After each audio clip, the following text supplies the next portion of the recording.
It was supposed to be just another sunny afternoon at one of the most luxurious resorts in the city.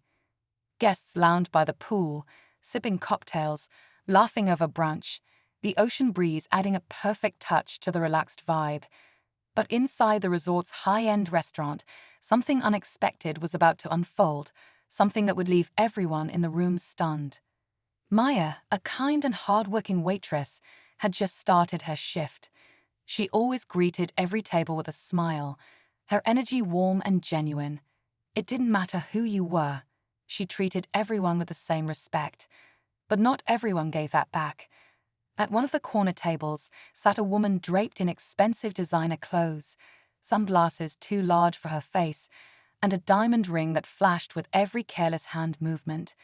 Her name was Veronica, and she carried herself like the entire place was built for her alone. The moment Maya approached her table, something shifted. Veronica barely looked up, speaking in a tone so sharp it could cut glass. She dismissed Maya's friendly greeting and began making snide remarks, loud enough for nearby tables to hear. But things took a shocking turn when Veronica suddenly lashed out, not just with words, but with a gesture that crossed the line completely. Gasps echoed through the restaurant. Everyone froze. What happened next was something no one expected. Maya didn't stay silent. She didn't back down. For the first time, Veronica, the woman used to controlling every room she walked into, was caught completely off guard. And just like that, the entire energy in the restaurant flipped. What made Maya stand her ground? What was it about this moment that made her finally say enough? Keep watching, because what happens next will change everything. Maya stood there, her hands slightly trembling, not from fear, but from holding back everything she'd been forced to swallow for so long. Veronica sat in stunned silence, one hand still on her drink, clearly not used to being challenged, especially not by someone she considered beneath her. Around them, whispers rippled through the room, phones subtly raised as guests tried to capture the moment without being too obvious. But no one moved. Everyone was watching. What they didn't know was that this wasn't the first time Maya had dealt with someone like Veronica. She had worked at the resort for over 3 years, and while most guests were kind, there were always a few who treated her like she didn't matter. Like her smile was required, but her dignity wasn't. She'd always pushed through, kept her head down, told herself to stay professional, but today felt different. Maybe it was the way Veronica looked at her like she wasn't even human. Maybe it was the way she loudly questioned Maya's ability to do a simple job. Or maybe it was just the build-up of too many days pretending it didn't hurt. Veronica, on the other hand, had always lived in a world where money opened every door and closed every mouth. She didn't believe in apologies. She believed in control. That's how she'd been raised. That's how she stayed on top. And now this moment, being challenged by someone she didn't even consider an equal, was throwing her off balance.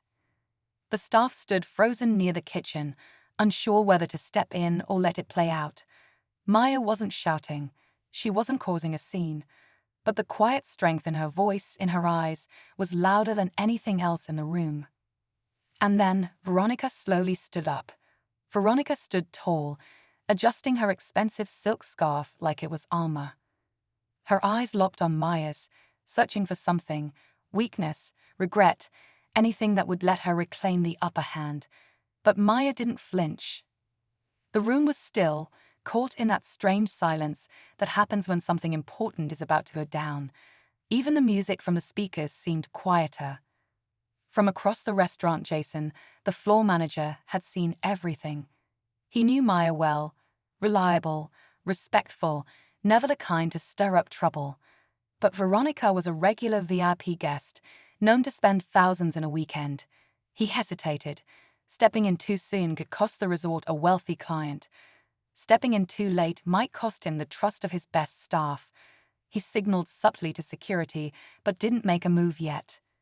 Meanwhile, at a table near the window, an older couple whispered to each other, recalling how they'd seen Veronica talk down to other staff before. One of the women pulled out her phone, already thinking of what to post. Not to cause drama, she told herself, but because people needed to see the truth, and this time there were witnesses. Maya felt the weight of all those eyes on her, but she didn't shrink. She thought of her mother, who'd raised her to never let anyone treat her like she didn't belong. She thought of her younger sister, working 2 jobs while putting herself through school, and she thought of how many times she'd smiled through disrespect just to keep peace. But peace shouldn't come at the price of dignity.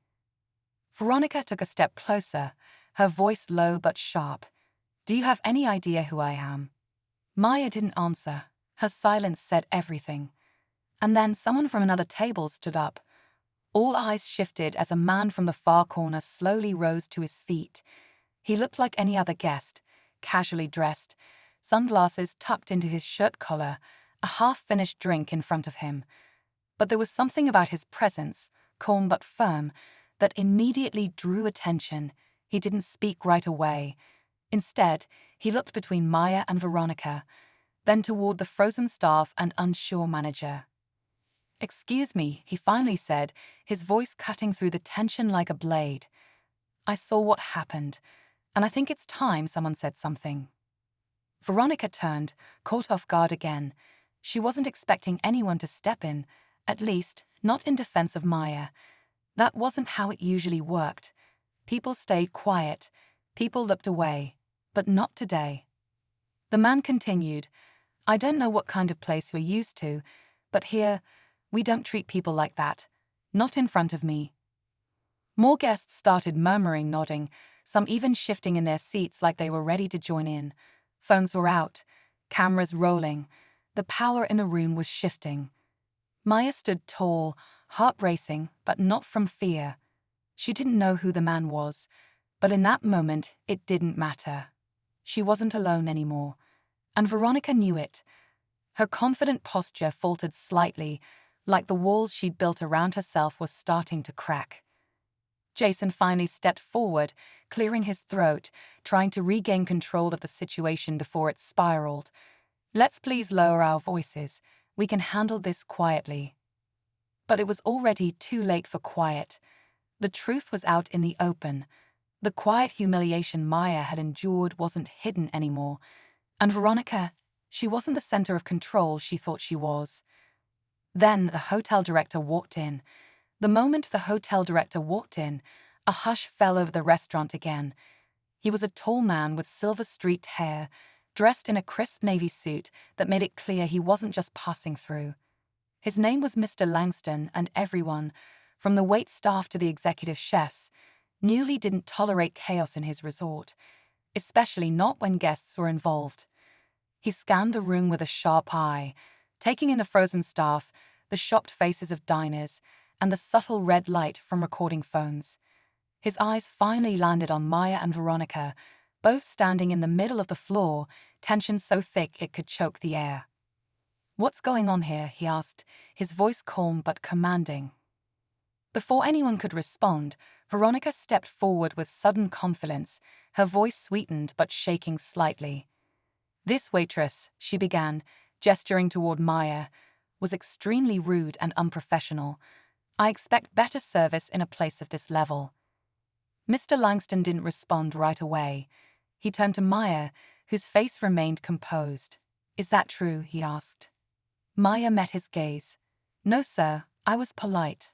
I always am. But I won't let anyone disrespect me just because I wear an apron." Before Mr. Langston could speak again, the man from earlier stepped in. "I saw everything, and I've got it recorded if you need proof." That's when the second twist came. Another guest, seated quietly near the back, suddenly stood up and spoke. "I know her," she said, pointing at Veronica. "She did something similar last summer at another resort in the Bahamas. It made the news. She always targets staff, especially women of color." The restaurant erupted in gasps. Veronica's face drained of color. Mr. Langston turned slowly toward her, now seeing the situation through a whole new lens. And then his phone buzzed. Mr. Langston checked his phone. His expression shifted, subtle but sharp. He looked up slowly, eyes now colder, more focused. "Excuse me for a moment," he said, stepping aside. The room buzzed with quiet tension as he made a brief call, his voice low and clipped. Veronica stood frozen, her earlier confidence slipping away like sand through her fingers. She tried to adjust her scarf again, but her hand shook. Maya remained still, composed, her eyes locked on a spot on the floor. She didn't need to speak. The truth was already doing the talking. When Mr. Langston returned, he didn't waste time. "I've just spoken to our legal department," he announced, loud enough for everyone to hear. "We've reviewed guest complaints over the last year, and your name, Miss Veronica Blake, appears more than once. This is not the first time you've mistreated our staff, and as of this moment, you are no longer welcome on any of our properties." Gasps filled the air. Veronica blinked like she hadn't heard him right. You're banning me." "You're being escorted out," he said firmly, nodding to security. As the guards approached, she spun toward Maya one last time, her voice brittle. "You'll regret this. You don't know who I am." But Maya simply replied, "I don't need to." The room, once tense, erupted into quiet applause. Staff exchanged glances of relief. Some even smiled. But just when it felt like everything had finally settled, the man with the recording stepped back into view. He looked at Maya and said, "Actually, I'm a journalist. I wasn't planning to file a story this weekend, but after what I saw today, the world needs to hear it." Maya's eyes widened, heart skipping a beat. Because this was only the beginning. The restaurant slowly returned to normal, but something had changed in the air.